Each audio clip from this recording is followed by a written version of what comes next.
వస్త్రహీనత అనేది ఎలా ఉంటుందో మనం అనుభవిస్తే వస్త్రహీనత కలిగిన వాళ్ళని కనికరించగలుగుతాం. ఆకలి దప్పులు లేమి పస్తులు ఉండటం అనేది ఎలా ఉంటుందో మనం అనుభవిస్తే ఆ స్థితిలో ఉన్న వాళ్ళని చూసి దాటిపోలేం, కనికరించి సాయం చేయగలుగుతాం. అవునా? నిందలు మోస్తే ఎంత నొప్పి ఉంటుందో అనుభవిస్తే నిందపాలైన వాళ్ళని ఆదరించగలుగుతాం.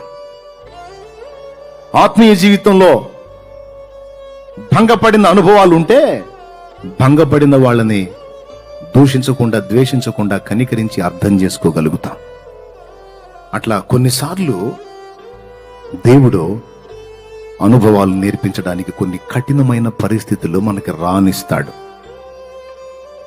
అందులో ఆకలి దప్పులు కావచ్చు, నిందావమానాలు కావచ్చు, అవసరమైతే మనం ప్రేమించేవారు లోకాన్ని వదిలిపెట్టిపోయిన అనుభవాలు కావచ్చు. అలాంటి అనుభవాలు మనం పొంది ఉంటే ఆ స్థితిలో ఉన్న వాళ్ళని అద్భుతంగా ఓదార్చగలుగుతాం, ధైర్యపరచగలుగుతాం, నిరీక్షణ కలిగించగలుగుతాం. డౌన్లోడ్ మోజ్.